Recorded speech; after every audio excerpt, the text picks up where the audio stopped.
5 है वो उसके अंदर chapter number 5 plus chapter number 2 के कुछ पार्ट्स आने वाले हैं। तो चैप्टर नंबर 2 जो है, जितने भी पार्ट्स आएंगे इस वीडियो के अंदर हम उसको कवर करेंगे। काफी पार्ट्स हम पार्ट 1 के अंदर कवर कर चुके हैं, जिसके अंदर हम challenges of building democracy, critics क्या क्या थे, चैलेंजेस क्या क्या रहे, कांग्रेस का डोमिनेंस जो था फर्स्ट 3 जनरल इलेक्शंस में, और कैसे उस सिस्टम को आर्टिफिशियली बूस्ट कर दिया गया था। सो आज से हम स्टार्ट करने वाले हैं नेचर ऑफ कांग्रेस डोमिनेंस, कि जो कांग्रेस का डोमिनेंस था, जो कांग्रेस की दादागिरी थी, वो किस तरीके की थी। क्योंकि हमने ये चीज पहले बोली है कि वो डेमोक्रेसी थी। अब डेमोक्रेसी थी तो किसी एक पार्टी की दादागिरी कैसे हो सकती है, क्योंकि जितनी भी कंट्रीज हैं वर्ल्ड में, हर जगह कहीं ना कहीं एक पार्टी की डोमिनेंस रही है। बट हर किसी ने डेमोक्रेसी के साथ समझौता कर लिया, कॉम्प्रोमाइज कर लिया उन्होंने डेमोक्रेसी के साथ, यानी कि डेमोक्रेसी की जो रियल फॉर्म थी उसको कुछ बदल दिया। फॉर एग्जाम्पल जैसे चाइना है, क्यूबा, सीरिया, ये जो कंट्रीज है, यहाँ पे क्या है, कॉन्स्टिट्यूशन ने उन्हें परमिशन दी है कि सिर्फ एक सिंगल पार्टी ही रहेगी। वो डेमोक्रेसी है, पार्टी हो रही है, इलेक्शंस हो रहे हैं। अब जैसे एग्जाम्पल म्यांमार, बेलारस और इजिप्ट, वहां पे क्या है, मिलिट्री की मदद से और लीगल यानी कि कुछ कानून ने उन्हें इतनी परमिशन दे रखी है कि वहां पे सिर्फ एक ही पार्टी रहती है।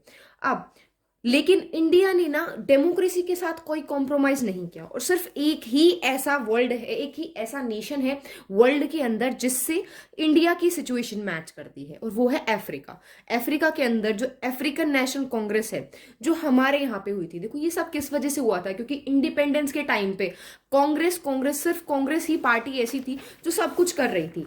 तो कांग्रेस को ही वो एक एडवांटेज मिली कि स्टार्टिंग वाले को जो एडवांटेज मिलती है ना, वो वाली एडवांटेज थी। अब कांग्रेस की जो ये सक्सेस थी, उनके रूट्स कहाँ थे, जड़ें कहाँ थी, मेन कोर वैल्यू कहाँ थी कि उन्हें इतनी अच्छी सक्सेस मिल रही थी। तो जब हम रूट्स ऑफ सक्सेस की बात करेंगे तो सबसे पहले वही चीज कि लिगेसी ऑफ फ्रीडम स्ट्रगल, क्योंकि उन्होंने फ्रीडम स्ट्रगल में इतना इंपॉर्टेंट रोल था, तो इसी वजह से उन्हें लोग बहुत पसंद करते थे। और जहां पे जिस पार्टी को लोग पसंद करेंगे, जिन लीडर्स को पसंद करेंगे, उन्हीं को वोट देंगे।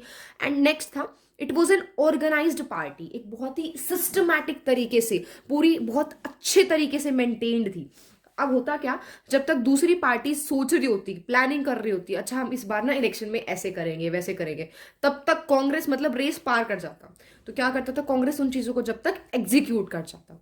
क्यों? क्योंकि उसके पास क्या एडवांटेज थी, first off the block advantage. अब इसका मतलब क्या है कि कांग्रेस के पास ये एडवांटेज थी क्योंकि उसके पास एक एक्सपीरियंस था स्टार्टिंग में। देखो एक कहावत है कि either you have to be the first और द बेस्ट, तो कांग्रेस यहाँ पे फर्स्ट थी, जिसको वो वाली first off the block advantage मिली हुई थी, क्योंकि लोग उसी को जानते थे, एक पूरा बेस था उसका, जिसको हम आगे पढ़ने वाले हैं। नेक्स्ट, चेरिस्मैटिक लीडर्स, यानी कि जिन भी लीडर्स को लोग पसंद करते थे कि ये लीडर, इसने हमारे इस पर्टिकुलर कास्ट के लिए, इस हमारी एक ग्रुप के लिए फाइट की है फ्रीडम स्ट्रगल में, वो लीडर, हर वो लीडर कांग्रेस पार्टी के अंदर था। तो उन लीडर्स को चूज करते कांग्रेस पार्टी, अपने आप पावर में आ जाती। नेक्स्ट था ऑल इंक्लूसिव, कि सभी की डिमांड, सभी की विशेष कांग्रेस पार्टी के अंदर थी। जो भी ये चाहते कि हमारी पार्टी ऐसी होनी चाहिए, हर किसी को अपना व्यू पॉइंट कांग्रेस के अंदर मिलता था। तो ये मेन रूट्स थी कांग्रेस की सक्सेस की। नेक्स्ट हम बात करते हैं Congress as a social coalition. Coalition क्या होता है? देखो कोलिशन गवर्नमेंट हमें आज ही पता है कि आज जो एनडीए गवर्नमेंट है, कोलिशन गवर्नमेंट चल रही है, यानी कि जो नेशनल डेमोक्रेटिक अलायंस गवर्नमेंट है वो कोलिशन है, यानी कि दो या दो से ज्यादा पार्टीज जब एक साथ मिल जाए तो उसे हम कोलिशन कहते हैं। ठीक है, तो coalition of social coalition, social means सामाजिक विचार, जब एक से ज्यादा सामाजिक विचार मिल जाएं वो होता है सोशल कोलिशन। कि एक अपर कास्ट का भी लोग इस पार्टी के अंदर रहना चाहता है, लोअर कास्ट का भी रहना चाहता है, जबकि दोनों एक दूसरे से अलग है। तो अब कांग्रेस के दो थे, सोशल और आइडियोलॉजिकल कोलिशन। इसके अंदर हम सोशल कोलिशन को पढ़ने वाले हैं।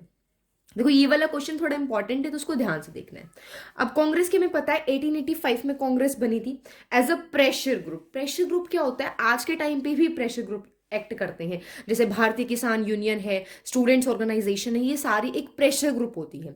ये क्या करती हैं, अगर गवर्नमेंट ने कोई रूल पास किया है या फिर कुछ भी ऐसा कुछ कहा है जो उन लोगों के फेवर में नहीं है, उस प्रोफेशन के लोगों के फेवर में नहीं है, तो वो गवर्नमेंट पे प्रेशर डालते हैं, क्योंकि गवर्नमेंट को पता है वो एज अ वोट बैंक है, तो वो उस पॉलिसी को चेंज करवाते हैं। जैसे किसानों ने भी किया, भारतीय किसान यूनियन और ऐसी फार्मर यूनियन मिली हुई थी एक साथ, उन्होंने प्रेशर बनाया गवर्नमेंट पे, बिल वापस करवा लिया, तो प्रेशर ग्रुप।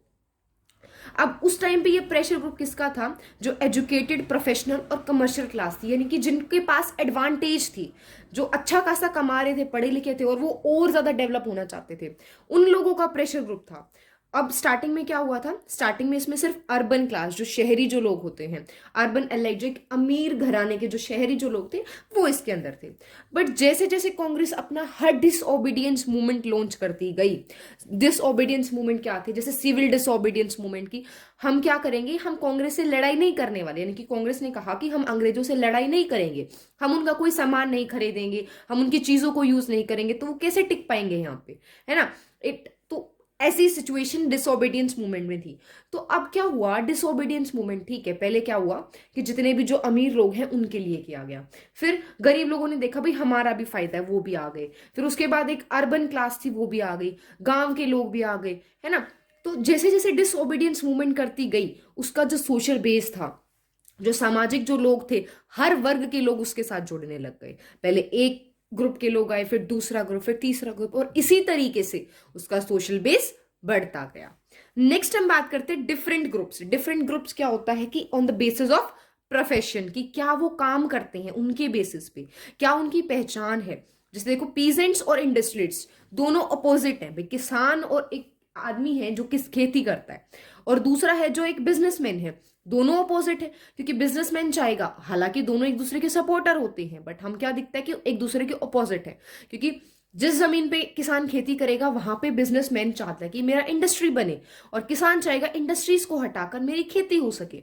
सिमिलर वे में अब गांव के लोग और शहर के लोग अपोजिट, राइट? बट उन सभी का इंटरेस्ट किसके अंदर था? कांग्रेस के अंदर। और इन सभी को लेकर कांग्रेस क्या बन चुकी थी? एक रेनबो सोशल कोलिशन। रेनबो क्या होता है? जिसके अंदर सारे कलर्स मिक्स हो रहे हैं, चाहे वो अपोजिट हैं, सिमिलर हैं, हर कलर जाके एक ब्यूटीफुल सा रेनबो बना देता है। तो इसी तरीके से हर सोशल ग्रुप ने मिलकर एक कांग्रेस बना दी थी। नेक्स्ट टॉपिक हम बात करते हैं आइडियोलॉजिकल कोलिशन। आइडियोलॉजी क्या होती है कि हमारी विचारधारा क्या है, मैं किस आइडियोलॉजी को सपोर्ट करती हूँ। क्या मैं डेमोक्रेसी को सपोर्ट करती हूँ, कम्युनलिज्म को सपोर्ट करती हूँ, या फिर गांधीवादी विचारधारा पे चलती हूँ। ये होती है हमारी आइडियोलॉजिकल कोलिशन। यानी कि अब कांग्रेस के अंदर क्या हुआ, कुछ चाहते थे कम्युनिस्ट वे में एक्ट करे, कुछ चाहते थे सोशलिस्ट वे में एक्ट करे, कुछ ने चाहा डेमोक्रेसी वे में एक्ट करे, और हर ग्रुप जो था, हर आइडियोलॉजी के जो लोग थे, वो आकर कांग्रेस में मिल गए थे। अब देखो इसमें क्या हुआ, अलग अलग बिलीव के लोग, इंडिविजुअल्स, वो एक साथ आए, कांग्रेस बनाई।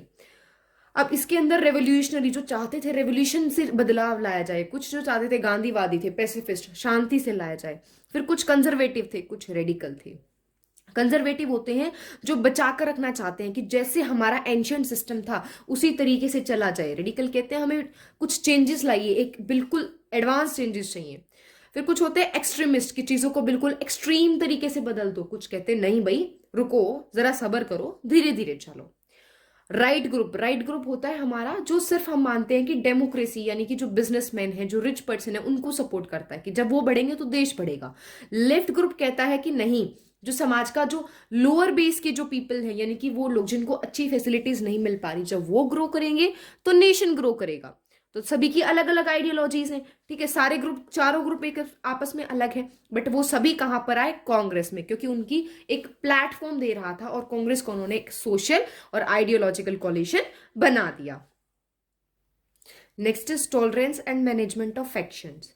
अब टॉलरेंस क्या होता है? किसी चीज को बर्दाश्त करना, है ना, और उसको मैनेज करना। बट किसको मैनेज करना था यहाँ पे? कांग्रेस को फैक्शंस को मैनेज करना था। अब फैक्शंस क्या होते हैं? Faction is a group inside the party. होता क्या है कि एक, मान लो अगर एक क्लास के अंदर अलग अलग गैंग बन जाए, बट है तो वो एक क्लास ही। तो इसी तरीके से क्या हुआ, कांग्रेस पार्टी के अंदर अलग अलग ग्रुप्स बनने लगे जिनकी आइडियोलॉजी अलग थी। अब कांग्रेस को दिक्कत क्या थी? कांग्रेस एक कोलिशन थी, है ना, सोशल एंड आइडियोलॉजिकल कोलिशन। तो अब यहाँ पे अलग अलग आइडियोलॉजीज थी एक साथ। तो इससे क्या होता कि कोई भी आइडियोलॉजी, जो भी ऑपोजिशन कहना चाहता, वो ऑलरेडी आइडियोलॉजी कांग्रेस के अंदर होती थी। So next topic is emergence of opposition parties. Emergence क्या होता है? किसी चीज का आना, यानी कि ऑपोजिशन पार्टीज कैसे आने लगी। तो अब देखो, सबसे पहले हम स्टडी करते हैं इसका ओरिजिनेट, की वो कैसे आई, है ना, कहाँ से उनकी बिगिनिंग हुई। तो ऐसा नहीं है कि वो सिर्फ मतलब आज के टाइम पे अपोजिशन पार्टीज हैं, पहले नहीं थी। क्योंकि देखो, जब भी हमने पिछले इलेक्शंस को पढ़ा है तो हमने स्टार्टिंग में पढ़ा किया था कि 1952 के इलेक्शंस, 57 के, देन 62 के, तो हमने देखा था उसमें सीपीआई है और काफ़ी और भी पार्टीज थी जिनको एक प्रॉपर रिप्रेजेंटेशन मिल रहा था। लेकिन उनका जो इंपॉर्टेंस थी वो स्टार्ट हुई 1960s में एंड 1970s में।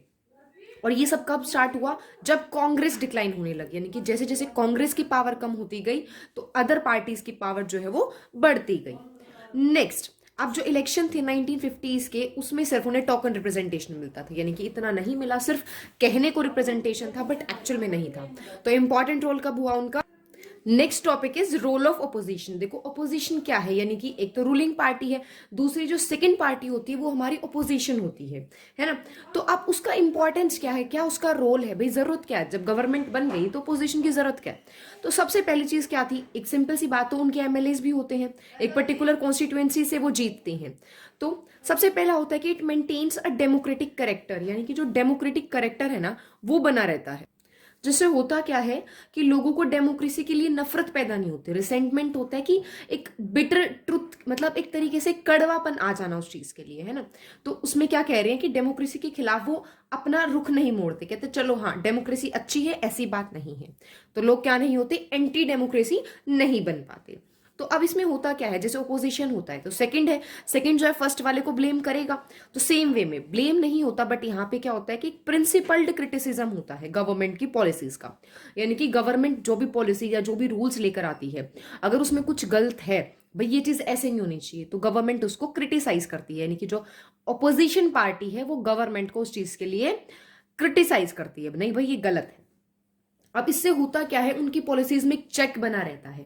ऐसा नहीं होता कि गवर्नमेंट कुछ भी कह देगी और अगर कोई भी जनरल पीपल उस पर ध्यान नहीं दे रहा है तो वो चलता रहेगा, नहीं, तो उसमें एक बैलेंस बना रहता है और पावर भी बना रहता है, ठीक है। अब इससे क्या हुआ, जब कांग्रेस का टाइम था तो उस टाइम पे जो ओपोजिशन थी उसमें बहुत अच्छे अच्छे लीडर्स थे जो एक पनप रहे थे और आगे चल के देश के लिए बहुत अच्छे लीडर साबित हुए। बट उस टाइम पे क्या था, जो हमारी ओपोजिशन पार्टी थी, देखो आज के टाइम पे क्या होता है, एक दूसरे को ब्लेम करने में लगे रहते हैं, है ना, बट उस टाइम पे ऐसा नहीं था। वहां पे क्या था कि एक दूसरे लीडर्स के लिए जो पॉलिटिकल एडवर्सरीज क्या होती है, कॉम्पिटिटर्स। देखो इस बार आपको लिखना है तो अलग अलग वर्ड्स भी होने चाहिए, पॉलिटिक्स की लैंग्वेज में क्या होता है, तो एडवर्सरीज की, जब भी पॉलिटिक्स में कंपटीशन होगा, यानी कि एक पार्टी है और बी पार्टी है, उसका ये कॉन्टेस्टेंट है और उसका ये है, तो दोनों आपस में क्या है, एक दूसरे के एडवर्सरीज है, तो एक दूसरे के लिए रिस्पेक्ट होती थी। अब यहाँ पे एग्जाम्पल उन्होंने दिया है, जब फर्स्ट कैबिनेट थी तो उसके लीडर थे पीएम नेहरू, ठीक है, पीएम नेहरू उसके लीडर थे, बट था क्या, जो बी आर अम्बेडकर थे वो opposition party, doctor B R Ambedkar जो थे प्लस श्याम प्रसाद मुखर्जी वो ओपोजिशन पार्टी थे, बट पीएम नेहरू ने उन्हें ऑफर किया कि आप मेरे कैबिनेट को ज्वाइन कर सकते हो, बट कैबिनेट वही बनता है जो रूलिंग पार्टी होता है, भाई सिंपल सी बात है, कोई ओपोजिशन को अपनी टीम के अंदर क्यों लेगा, बट उस टाइम पे नेहरू जी ये करते थे। तो इससे क्या हो रहा था, उनका एक इंक्लूसिव करेक्टर बनता जा रहा था, यानी कि हर किसी को अपने अंदर इंक्लूड करने वाला करेक्टर बनता जा रहा था। अब नेक्स्ट है, हमें थोड़ा सा ये पता होना चाहिए कि लोकसभा के अंदर हमारी टोटल सीट्स प्रेजेंट है 543, राज्यसभा के अंदर है 245। देखो ये छोटे छोटे पॉइंट्स होते हैं जब तुम अपना इंट्रो लिख रहे हो, क्योंकि आंसर लिखने का ना एक पैटर्न होता है, तो उस पैटर्न में तुम ये छोटी छोटी चीजें हाईलाइट करके लिखोगे तो एक्स्ट्रा मार्क्स मिलते हैं उस चीज के लिए। जैसे बीजेपी है 2019 के इलेक्शंस में उसे 37% वोट मिली थी, ठीक है, तो 37% वोट्स का उनका शेयर था 303 वोट्स, बट प्रेजेंटली सिर्फ बीजेपी गवर्नमेंट नहीं बना रखी, एनडीए नेशनल डेमोक्रेटिक अलायंस जो है वो गवर्नमेंट बना रखा है और वो मिलकर इसके पास 353 सीट्स हैं आउट ऑफ 543, तो कंप्लीट मेजॉरिटी है। अब यहाँ पे एक सिंपल सी चीज थी कि जैसे जैसे कांग्रेस को मना करते गए, कांग्रेस यानी कि जो अपोजिशन पार्टीज है वो बढ़ती गई। This was all for the today's video, I hope you have understood. अगर कोई भी डाउट है तो do let me know in the comments, and इसका जो नेक्स्ट पार्ट है जिसमें हम चैप्टर 5 जो आपकी बुक में है उसको स्टार्ट करेंगे। बेसिकली ये भी चैप्टर 5 था बट ये चैप्टर 2 का पार्ट था, तो चैप्टर 5 जो है उसको यानी कि किस तरीके से हमने स्टडी किया, ऑपोजिशन पार्टीज कैसे बढ़ रही हैं, तो हम देखेंगे कांग्रेस कैसे गिर रही थी, उसको हम नेक्स्ट फर्दर चैप्टर्स में स्टडी करेंगे।